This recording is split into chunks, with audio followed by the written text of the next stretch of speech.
사역에 대해서 지금 성경이 기록을 하고 있는데, 주님은 이스라엘 백성들만 그치신 것이 아니다.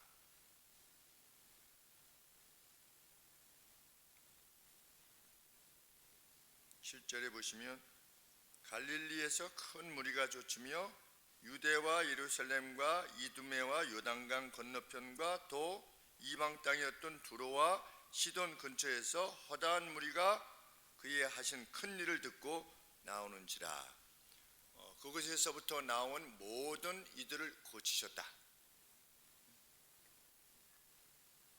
어느 정도로 고치셨느냐? 주께서 누구를 고치신다, 그리고 하나님의 나라를 전하신다 라는 말씀을 들었을 때 큰 무리가 모였는데, 어느 정도로 모였느냐? 9절 말씀해 보시면 예수께서 무리에 에워싸 미는 것을 면키 위하여 되는데, 주님을 심하게 누르지 않도록 하기 위해 배가 대기되어야 할 정도로 주님이 곁에 사람들이 몰렸다는 겁니다. 참, 이때 이태원 같이 사람들이 모였다는 겁니다. 한마디로 말하면 그들이 왜 모였느냐? 예수님은 누구나 고쳐주셨기 때문에, 가리지 않고 고쳐주신 겁니다. 예수님은 단지 우리를 위해서 십자가에 죽어주시기 위해서만 오신 것이 아니고, 오셔서 그 사랑을 표현하셨다는 겁니다. 무엇으로? 고치심으로. 세상 끝날 보자 이렇게 하시지 않고 나오는 누구도 고치셨다는 겁니다. 어떤 사람이 그렇게 말했습니다. 저는 주님이 고쳐주실 능력이 있는 줄은 알지만 주께서 원하셔야만 고쳐주시는 줄 압니다. 능력을 믿었지만 주님이 원하실 것이냐 하는 것에 대해서는 퀘스천 마크였던 겁니다. 그랬더니 주님이 뭐라고 말씀하셨습니까? 내가 원하느니 나음을 입으라, 이렇게 말씀하셨습니다. 예수님은 거부하신 적이 없어요. 성경 말씀에 보면 그 누가 예수님한테 나왔을 때, 야, 너는 좀 안 되겠다, 너는 좀 나중에 하자, 이렇게 하시지 않으셨다는 겁니다. 이스라엘 백성들만을 위해서도 그렇게 하시지 않았답니다. 그런데 예수님이 실상 보내심을 받은 이유는 무엇입니까? 자녀들의 떡을 먼저 취하여 이방에, 밖에 있는 계약에 순서적으로 먼저 행하는 것이 합당치 아니하다. 예수님 스스로 바뀌셨음에도 불구하고 이방 사람들에게도 치료함을 허락하셨다는 겁니다. 그 여인만 허락되어진 것이 아닌 것을 우리가 알게 됩니다. 엄청난 수가 모였다. 왜 모였느냐? 10절에 보시면 많은 사람을 고치셨기 때문에 모였다. 이 상관관계가 이해가 됩니까? 사람들이 많이 모였는데 왜 모였느냐? 예수님이 많이 고치셨기 때문에 모였대요. 이게 무슨 말이냐? 다 고쳐주셨다는 겁니다. 많이 고쳐주셨기 때문에, 예수님한테 갔더니 예수님이 좀 선별하셔가지고 그 중에 유대인 중에 베냐민 지파, 좀 센 지파, 충성스러운 지파만 좀 고쳐주시고 나머지는 나중에 오라고 그랬대요. 이런 소리가 조금이라도 있었으면 그 많은 사람들이 모이지 않았을 텐데, 가면 다 고쳐주신대, 많이 고쳐주신대, 이 이야기를 들었기 때문에 그냥 사방으로부터 나온 겁니다, 사람들이. 그러면 우리는 이 마가가 기록한 목적이 무엇이라는 걸 알게 됩니까? 예수님은 치료하시는 신이셨다. 오셨을 때도, 성육신으로 오셨을 때 예수님은 예수님께서 자기의 몸을, 자기의 생명을 십자가에 달려 죽으심으로 대신 죽어주시는 그 사명만 감당하신 분이 아니셨다는 겁니다. 자기 피조물 모두를 사랑하셨다는 겁니다. 지금 우리가 섬기는 우리 주님이십니다.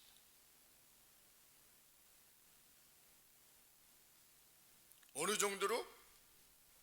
주님을 너무 심하게 누르지 않기 위해서. 너무 누르면 안 되니까 배를 대기시킬 정도로. 야, 안 되겠다, 좀 배 하나 대기해가지고 내가 거기 좀 올라타야 되겠다 라고 할 정도로 사람들이 많이 몰려들었다. 그런데 그것은 단순한 영험이 아니었다. 왜? 11절에 보시면 그냥 고치는 정도가 아니라 더러운 귀신들도 어느 때든지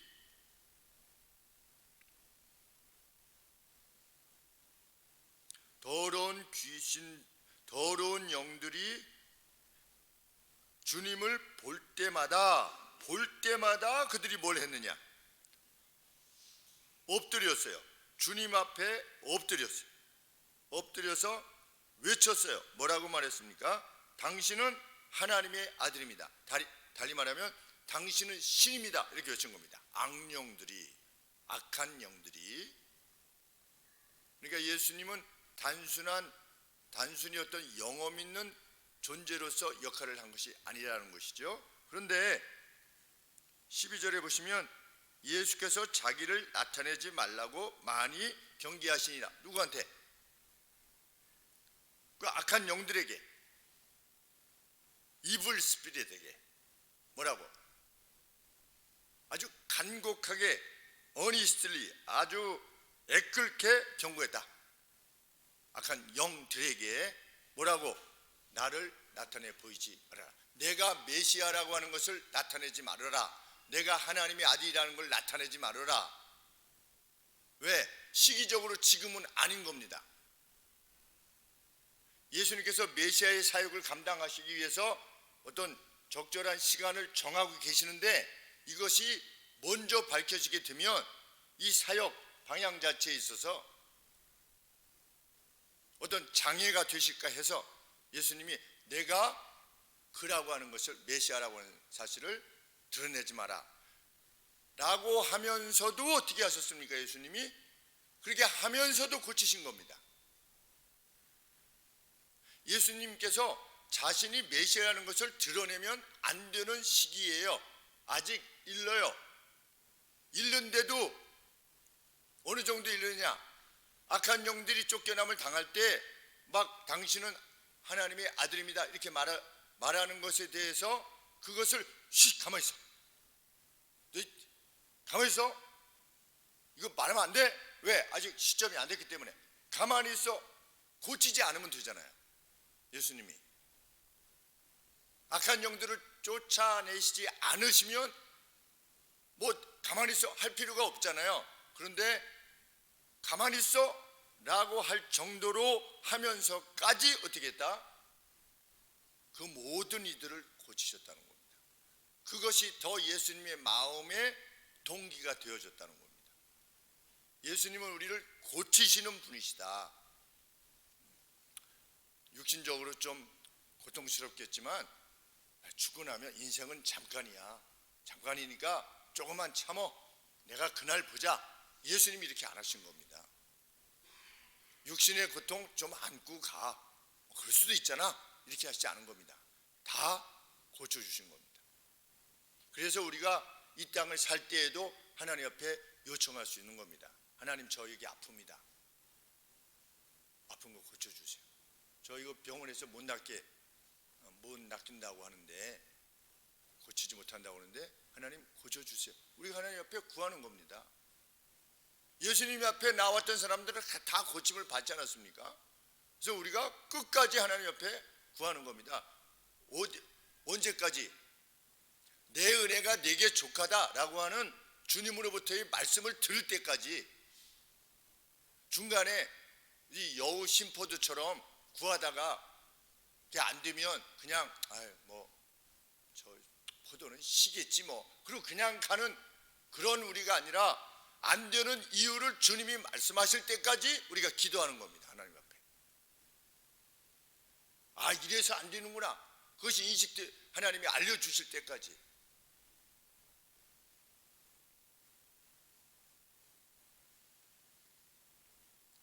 예수님은 이것을 위해서 제자들까지 준비하신 겁니다.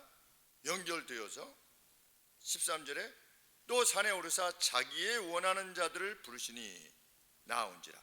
이 12를 세우셨는데 왜 세우셨느냐? 12를 첫째, 예수님과 함께 있게 하시길 원해서 제자들을 부르셨고, 두 번째 또 보내사 전도를 하게 하시기 위해서 하셨고, 예수님이 전도하시지 않았습니까? 예수님의 사역을 감당하도록. 세 번째, 귀신을 내어 쫓는 권세도 있게 하려 하심이라. 제자들을 부르신 목적도 무엇이냐? 회복시키기 위해 하신 겁니다. 혼자 하시기에 제자들에게 나눠주셔서 더 많은 이들이 이 예수님으로부터 인한 혜택을 받을 수 있도록 제자들을 세우신 겁니다.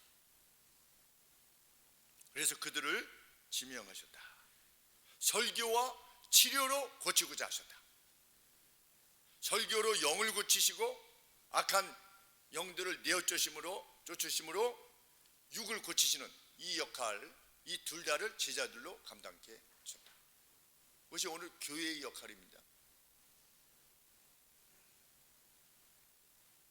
김수환 선교사님이 가끔 우리 밴드에도 올리시지만 저한테 개별적으로 이렇게 보내시는데, 매년 정말 수고하시고 헌신하시고 기획하시고 어린 아동들에게 어떻게 하면 복음을 제대로 전할 것인가를 위해서 계속 기획하시고, 몇 월 며칠 날은 몇 월 며칠까지 기도 기간, 뭐는 준비 기간, 뭐는 실행 기간, 끝나고 나서 평가 기간, 그래가지고 쭉 해서 이렇게 보내세요. 근데 제가 그것을 볼 때마다, 야, 치료하시는 그 주님의 사역을 본받아 참 이렇게 행하시는구나. 그분에게는 우리 김수환 선교사님의 주일 예배가 없겠습니까? 일반적인 사역이 없겠습니까? 다 있죠. 있으면 그걸 다 하면서도 뭘 하는 겁니까? 선교대회를 열어가지고 1년에 8,000명씩, 지금은 이제 코로나 때문에 어떻게 되는지 모르겠지만 1년에 여기 몇백 명, 여기 1,000명, 여기 몇백 명 해가지고 1년에 한 8,000명 정도 복음을 듣게 하는 그런 모든 기획들을 이루어간, 얼마나 수고가 많았겠습니까? 참 예수님의 사역을 본받아 가난한 이들에게 선물을 주고 또 필요한 것들을 제공하시고, 참 이런 수고를 기울임이 참 복되다, 이런 생각을 늘 하게 됩니다.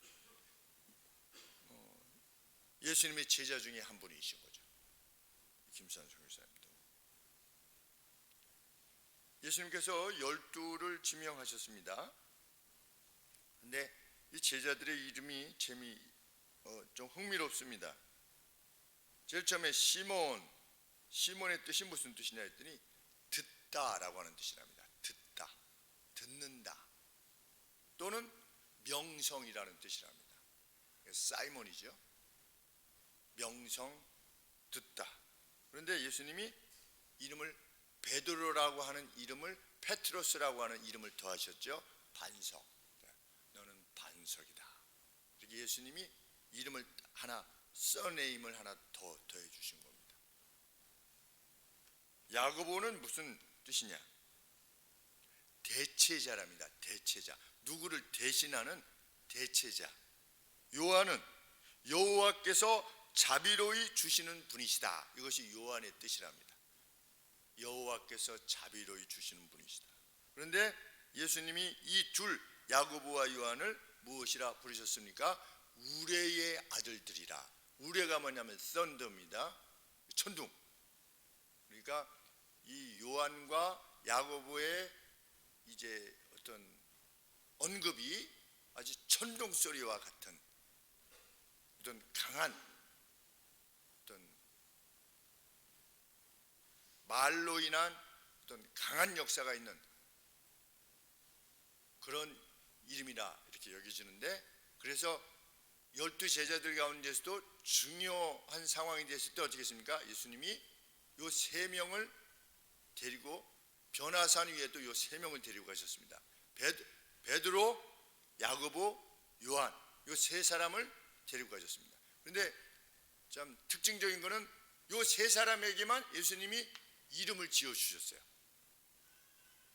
베드로라고는 이름을 따로 주시고, 시몬에게는, 여기에는 우레의 아들들이라고 하는 요한과 야고보, 그러니까 그 내에서도 예수님께서 특별히 더 관심하셨을 가능성이 높다는 것을 알게 됩니다.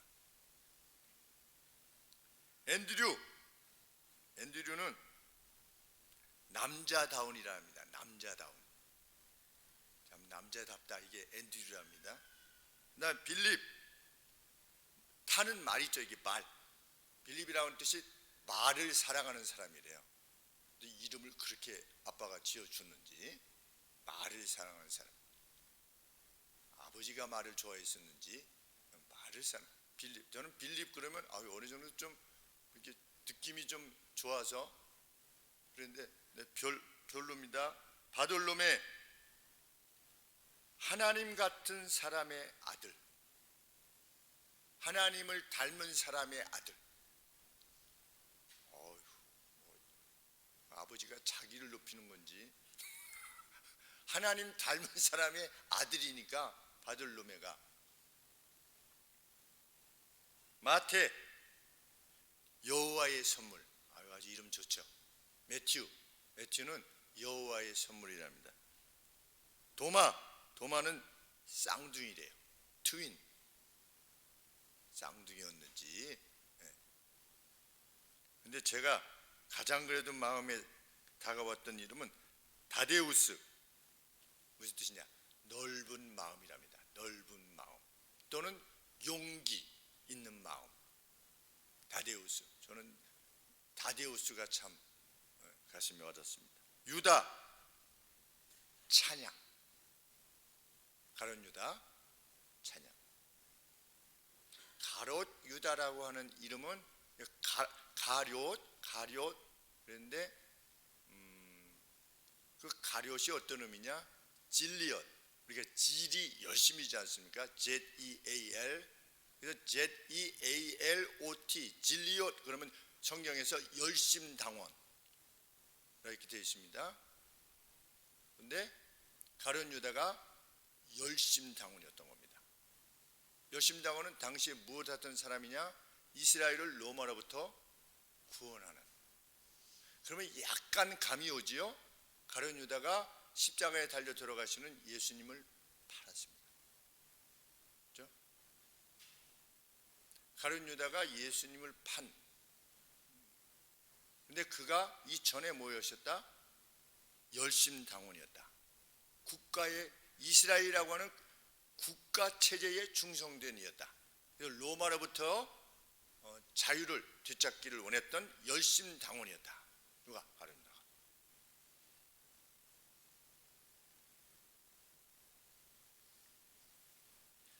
예수님은 그 치료를 위해서, 영육간의 치료를 위해서 제자들을 삼으실 정도로, 또 누구나 와서 치료를 받을 정도로 이렇게 오픈해 놓으셨는데 NT가 등장한 겁니다. 그것을 반대하는. 누가 반대했습니까? 20절에 보시니까 집에 들어가시니 무리가 다시 모임으로 식사할 겨를도 없는지라 예수의 친족들이 듣고 와서 예수님을 구금시키려고 했습니다. 왜? 뭐라고 말하면서? 야, 이 예수가 정신이 나갔구나, 제정신이 아니야 라고 하면서 구금시키려고 했던 겁니다. 그리고 또 누가? 친족들이 예수님의 이 사역을 가로막으려고 했고, 두 번째 22절에 예루살렘에서 내려온 서기관들이 저가 바알세불을 이용해가지고서 귀신을 쫓아냈다, 이렇게 말한 겁니다.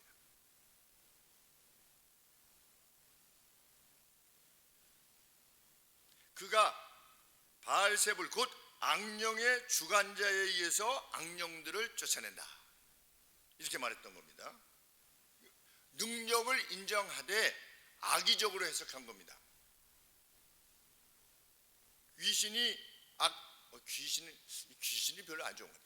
이블 스피릿이니까, unclean spirit, 그러니까 부정한 스피릿, 영혼입니다. 그러니까 부정한 영혼이 영들이 더 맞는 것 같아요. 부정한 영들. 그러니까 그 사탄의 그 다스림을 받는.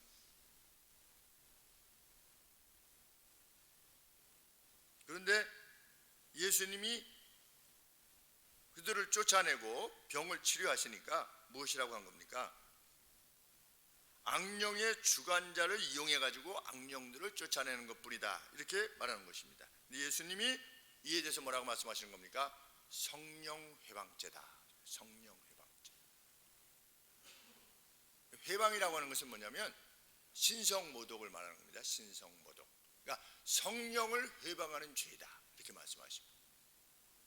지금 예수님께서 수세시에 누가 예수님의 위에 임하셨습니까? 성령이 마치 비둘기라고 말해지는 어떤 그러한 형태로서 예수님 위에 임하셔가지고 예수님이 지금 사역을 감당하고 계시는데, 성령이 함께 하심으로 내려지는 그 사역의 내용이 무엇입니까? 병을 고치시고 하나님의 말씀을 전하고 악한 영들을 내어쫓는 일인데, 그 성령이 예수님 안에서 행하시는 바에 대해서 뭐라고 말하는 겁니까? 악령의 지배자가 지금 악령들을 쫓아내는 거다. 그러면 성령을 뭐라고 부르는 겁니까? 악령의 지배자라고 부르는 거죠.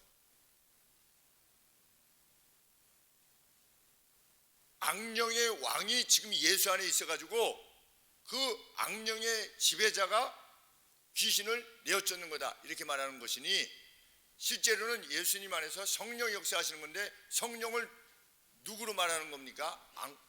악령의 지배자라고 말하는 것이죠. 이것을 뭐라고 말씀하시느냐? 성령 회방죄다.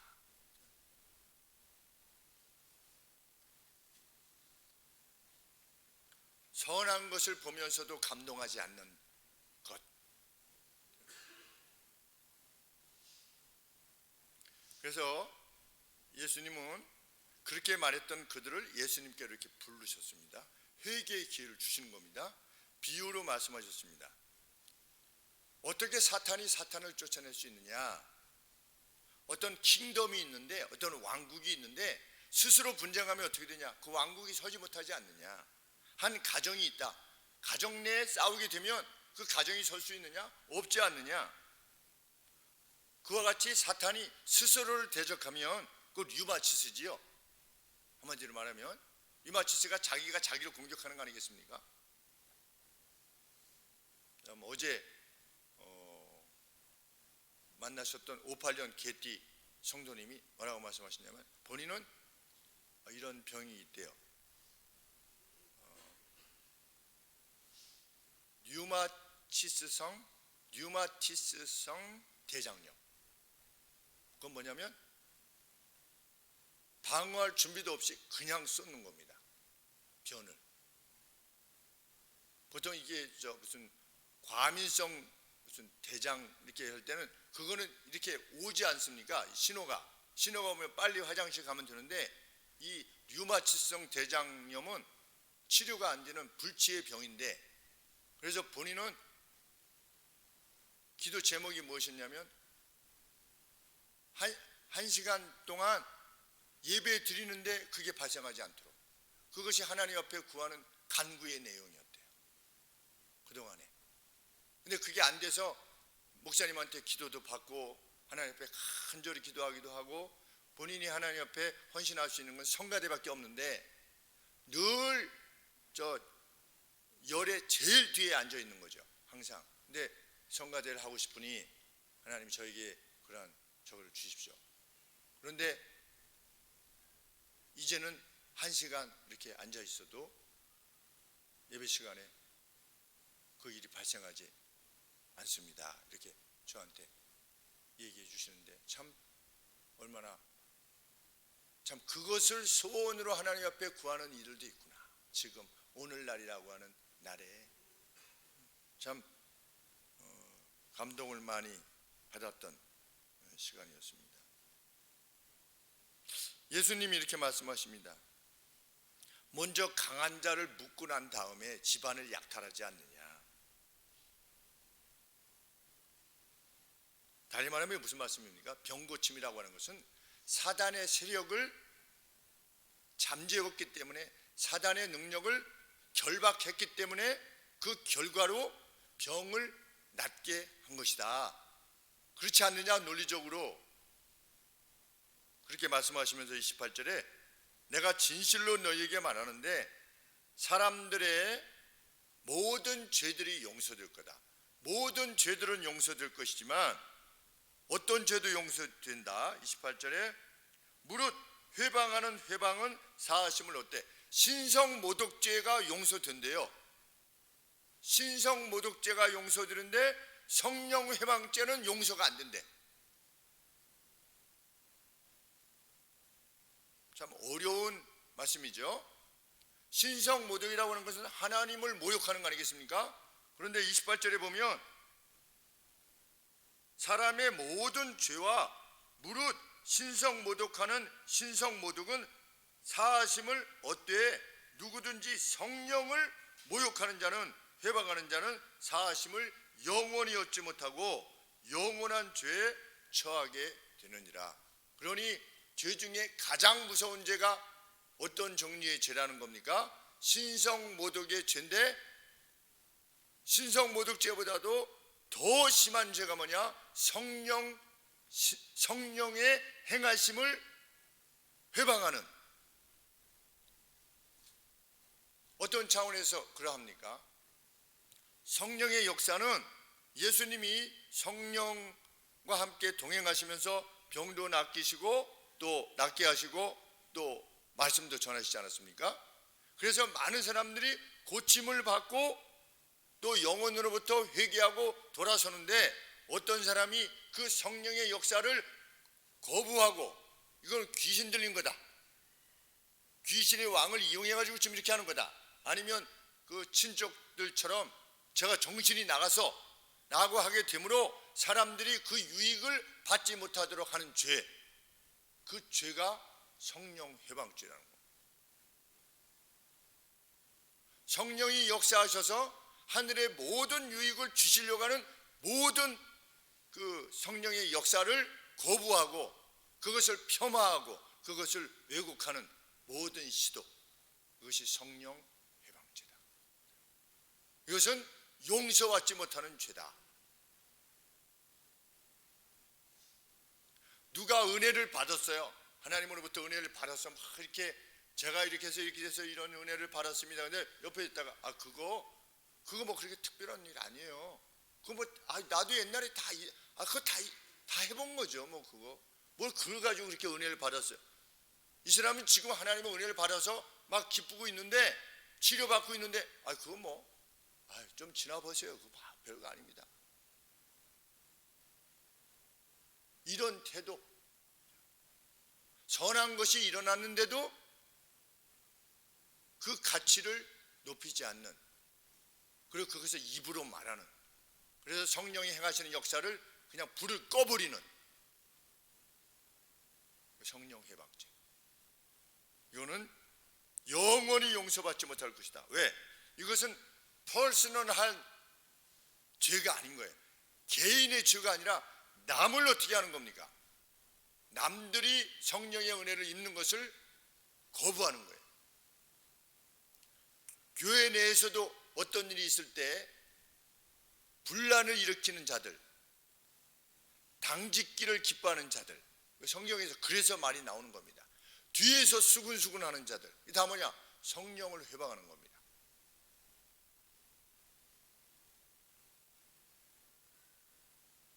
영원히 용서받지 못할 것이다.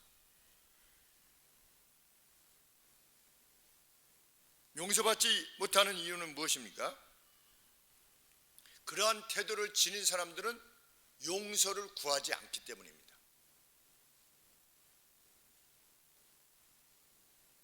성령의 역사에 대해서 함께 기뻐하기보다 오히려 그것을 폄하하고 이렇게 하는 사람은 그거 뭐 별거 아니야, 이런 사람은 회개가 없어요. 회개하지 않아요.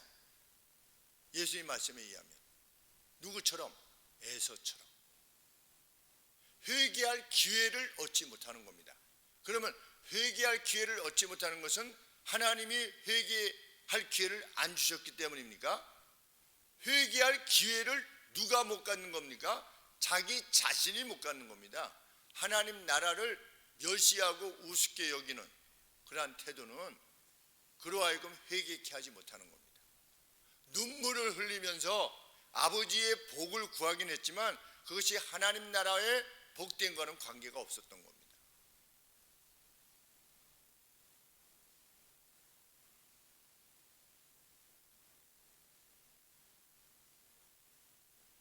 누가 이러한 태도를 지녔었습니까? 선한 것을 주시는 하나님의 본질이 드러났음에도 불구하고 그것을 악의로 받아들여졌던 존재들 누구였습니까? 이스라엘입니다. 하나님이 출애굽시켰습니다. 다 보여주셨습니다. 홍해도 가르셨고 만나도 주셨고 메추라기도 주셨고 반석에서 물이 나오기도 하셨고, 그런데 때마다 조금 어려움이 오면 뭐라고 말했습니까? 우리를 데려다가 여기서 다 죽이려고 하는구나. 하나님의 선의를 악의로 받아들였습니다. 그들 중 누구도 가나안에 들어가지 못했습니다. 회개할 기회를 얻지 못한 겁니다. 200만 명이 단 2명만 제외하고 여호수아와 갈렙만 제외하고 성령께서 선이 주시는 것들을 왜곡시키고